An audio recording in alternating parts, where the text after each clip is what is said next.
Welcome to 99 TV. నేను మూల శ్రీనివాస్. ఒకప్పుడు ఆ నగరం పేరు వింటే కళ్ళలో కాంతులు విరిసేవి. కోటి కళల రాజధాని, పేదల పాలిట బంగారు గని దుబాయ్.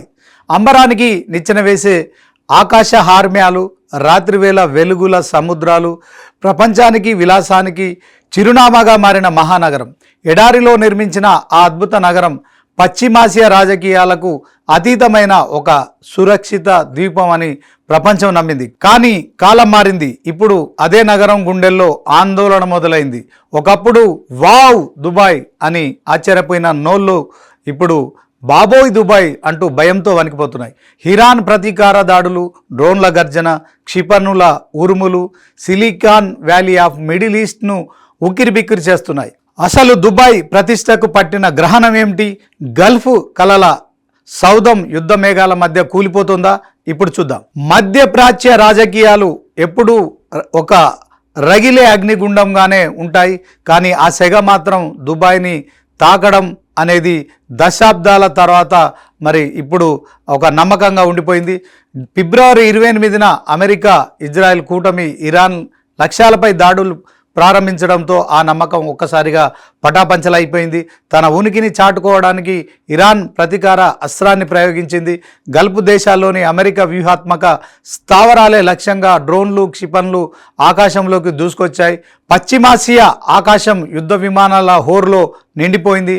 శాంతికి మారుపేరుగా ఉన్న దుబాయ్ నగరం ఇప్పుడు అనిశ్చితి కోరల్లో చిక్కుకుందని చెప్పుకోవచ్చు. ఏ క్షణంలో ఎటు నుంచి ఏ డ్రోన్ వస్తుందో తెలియని భీతి ఇక్కడి జనాలను అయితే వెంటాడుతోంది. దుబాయ్ అంటేనే engineering అద్భుతాలకు care of address.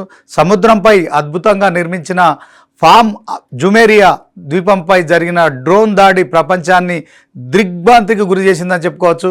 So ఈ ఘటనలో 4 గాయపడ్డారన్న వార్త దావానంలో వ్యాపించడమే కాదు, దుబాయ్ భద్రతా వ్యవస్థపై కూడా ఎన్నో ప్రశ్నలను లేవనెత్తింది. ఇంతకంటే భయంకరమైన దృశ్యం మార్చి 1న ప్రపంచానికి కనిపించింది. ప్రపంచంలోనే అత్యంత ఎత్తైన కట్టడం బుర్జ్ ఖలీఫా పరిసరాల్లో కూడా నల్లటి పొగలు కమ్ముకుంటున్న వీడియోలు సోషల్ మీడియాలో వైరల్ అయ్యాయి. అత్యంత కట్టుదిట్టమైన భద్రత ఉండే ఆర్థిక కేంద్రాలకు రక్షణ లేకపోతే ఇక సామాన్యుల పరిస్థితి ఏమిటనే భయం కూడా ఇప్పుడు ప్రతి ఒక్కరిని కూడా వేధిస్తోంది. దుబాయ్ ఆర్థిక వ్యవస్థకు పర్యాటకం ఒక ప్రాణవాయువు లాంటిది. కానీ యుద్ధ మేఘాల ప్రభావంతో యుఏఈ తన గగనతలాన్ని తాత్కాలికంగా మూసివేయాల్సి వచ్చింది. ఫలితంగా విలాసవంతమైన సెలవుల కోసం వచ్చిన సుమారు 20,000 మంది అంతర్జాతీయ పర్యాటకులు దుబాయ్ విమానాశ్రయంలో బందీలుగా మిగిలిపోయారు. విమాన సర్వీసులు రద్దు కావడంతో హోటళ్లలో ఉండాల్సిన వారు ఎయిర్పోర్టు లాంజీల్లోనే రోజుల తరబడి గడపాల్సిన పరిస్థితి వచ్చింది.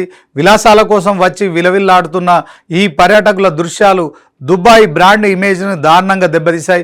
ఒక నగరం తన అతిథుల భద్రతకు పూచి పడలేనప్పుడు ఆ నగరంపై అంతర్జాతీయ నమ్మకం ఎంతకాలం ఉంటుందనేది కూడా ఇప్పుడు పెద్ద ప్రశ్నగా తయారైంది. ఈ అశాంతి కేవలం పర్యాటకులనే కాదు, ఆ దేశ సంపదను శాసించే వ్యాపార దిగ్గజాలను కూడా కదిలించింది. యుఏఈకి చెందిన అత్యంత ధనికుడు ఖలీఫ్ అహ్మద్ మరి అమెరికా అధ్యక్షుడు డొనాల్డ్ ట్రంప్కు సంధించిన బహిరంగ లేఖ ఇప్పుడు సంచలనంగా మారింది.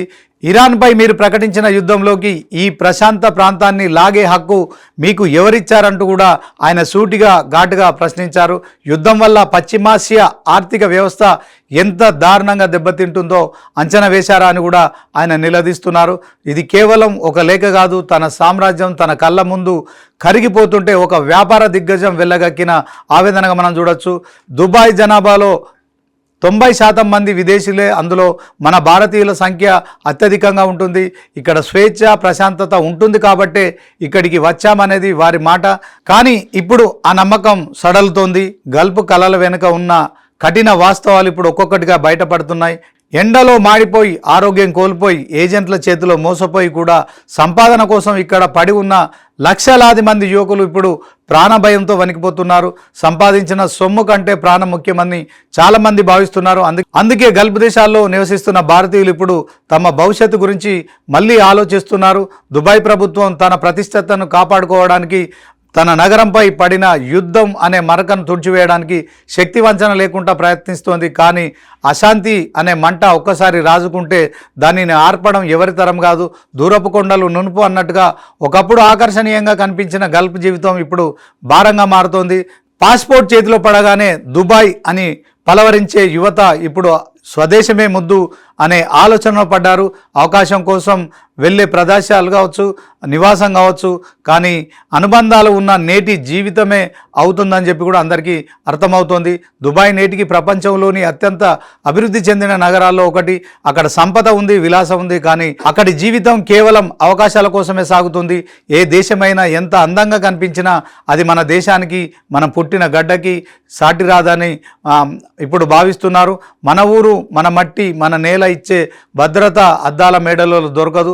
దుబాయ్లో యుద్ధ గర్జన తగ్గుతుందా లేక ఈ యుద్ధపు నీడ గల్పు కళను పూర్తిగా మింగేస్తుందా అన్నది మాత్రం కాలమే నిర్ణయించాల్సి ఉంటుంది. దుబాయ్లో అపారమైన సంపద, అవకాశాలు ఉండొచ్చు. ఏ దేశమైనా ఎంత అందంగా కనిపించినా అది మన స్వదేశం కాదు. అక్కడ జీవితం అంతా కూడా అవకాశాల కోసమే సాగుతుంది, కానీ ఇక్కడ జీవితం అనుబంధాల కోసం సాగుతుంది. అందుకే పెద్దలు ఒక మాట చెప్తారు, దూరపు కొండలు నునుపు. యుద్ధం నేపథ్యంలో ఇప్పుడు ప్రతి గుండెకు దూరపు కొండలు నునుపు అనే మాట పదే పదే గుర్తుకొస్తుంది. చివరగా మనసుకు నచ్చేది, సంతోషం ఇచ్చేది, సంతృప్తి కలిగించేది మన నేల, మన ఊరు, మన దేశమే, మన నేలే మనకు స్వర్గం.